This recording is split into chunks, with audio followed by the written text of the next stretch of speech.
What's going on, guys? Welcome back to another episode of Quick 60 Sports. Today, I'm going to give you an update on the NFL Combine and how the guys are doing. So let's jump right into it, guys. I'm sharing my screen with y'all. And so this year, it's been ridiculous, the amount of 40 times that have been posted under 4.4. I think it's a record. And this just goes to show you, honestly, the type of training that's out there, speed training and stuff like that, that's out there for these athletes, top-notch training. And it has improved over the last 30, 40 years. So the numbers are going to get better. I'm curious to know in the comments down below. Let me know what you think as far as if this translates to NFL superiority, or does this translate to more injuries because their ligaments and tendons might not hold up because of all the pressure that they're putting on their ligaments and tendons. So first, this is with all positions. Kalen Barnes out of Baylor, Silsby graduate. He was a 100 and 200 meter champ at state, and he ran a 4.23. And I believe he runs track at Baylor as well. Not surprised, but he ran a 4.23 overall 40, and that's just insane for a DB. Fastest time for a DB. I believe John Ross, he ran a 4.22 for the Bengals. Tariq Woolen, here's another corner as well out of Texas San Antonio, 4.26. And then you got another Baylor guy. They must have something in the water at Baylor, because these Baylor guys are just flying. 4.28. These are all under 4.3 right here. Thornton with the 4.28. He's a receiver. Velus Jones out of Tennessee, 4.31. Calvin Austin, 4.32. Another Texas product, Sam Houston State, 4.33. Zion McCollum, Sonny Gray, another guy out of Texas, 4.33. A lot of these guys are coming from Texas, to be honest. You still got guys under 4.4. I mean, all of this, I'm not going to read the whole list to you, but it's just crazy to see. I mean, the numbers here that are posted in the 40 times. I mean, all these guys are under 4.4, which is insane to me. I mean, it's going to get to where 4.6, if you're on a 4.6, you're slow. I mean, just to be honest. And that used to be really fast. I remember I was actually at a track meet, and when the receivers were running, and then Chris Olave, he ran a 4.39, and my buddy had texted me and was like, "Oh wow, somebody's gonna get a steal." You know, he's blazing. And then all of a sudden, all the other receivers after them ran, and ran. I think there was 6 receivers that ran faster than him, which is insane as well. And so, come to find out, he wasn't even number one receiver, which at the time, obviously everybody thought he would be.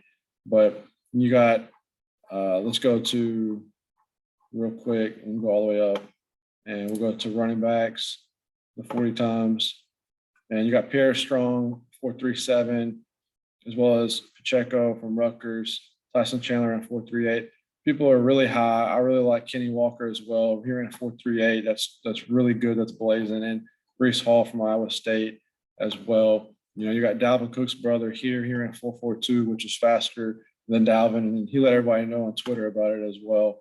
And Zamir White's also a good running back. Georgia had really good combine results as well. Go to receivers, because obviously you want your receivers to be fast for the most part. There we go. I'm really curious about Danny Gray. Cortland Sutton, good receiver out of SMU, obviously didn't run 4.33, but he can blaze as well. I mean, all these guys running 4.4s, that's good too. I mean, let me know what you think in the comments down below. Now, what's just insane to me, let's go to quarterbacks. Desmond Ritter at 4.52. Kenny Pickett, he's supposed to be possibly a first-round pick, top quarterback, in 4.73. He's putting up good numbers. Obviously, his hand size was an issue. He'd either have the smallest hand size than any quarterback in the NFL right now. Let's go to D-end. These guys can blaze. I mean, a 4.36, under a 4.4 edge rusher. I mean, he definitely helped his draft stock. I know that it's not all-inclusive for 40 time, but I mean, it is a big deal as well. Trayvon Walker, he ran a 4.51. Sam Williams, he ran a 4.46. He's been blowing it up at the combine, but early reports are that he has huge, big time character issues. If you haven't heard about Sam Williams, he's supposed to be a first round draft pick, but because of his character issues, they deem him as Greg Hardy 2.0. And so he might be off the list entirely to some teams, reports I've heard. And, you know, I'm sure the Cowboys and other teams, Raiders, for instance, they might go draft him, but his draft stock has dropped because of his character issues. And he was a first round draft pick lock, but now he might drop to the third, fourth round. And some teams did put him off the list. So, you know, that's just notable. Kayvon Thibodeau here in 4.58. He'll be a top 15 draft pick as well. Aiden Hutchison ran a 4.74. He'll be a top 5 pick overall as well. Let's go to defensive tackle real quick. And this is just insane. I mean, these are defensive tackles and running a 4.77. Georgia's just 4.78. That's just insane to be a defensive tackle on, you know, 300 plus pounds, almost 400 pounds, running a 4.77. Just insane to me. Bench press. They just started the bench press workouts. 20 reps. That's pretty good. Running backs. 27 reps for Haskins from Michigan.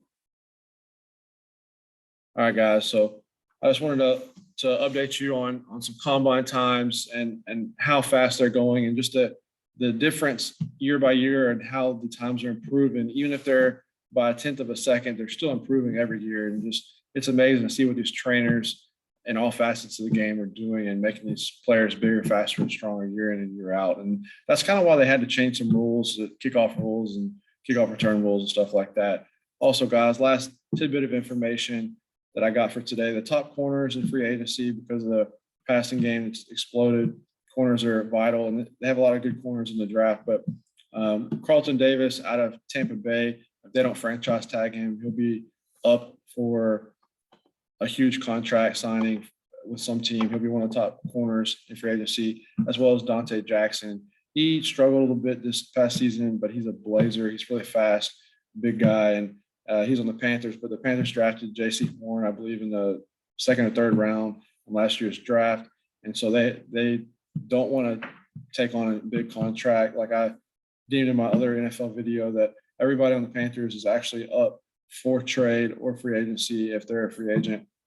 And they don't want to resign big contracts, but except for Brian Burns, he's the only one that they're not going to deem as expendable on the team. So that's all for today, guys. If you like my video and information, please subscribe down below. I really appreciate it. And give me a thumbs up. Until next time, guys, I'll talk to y'all later. Peace.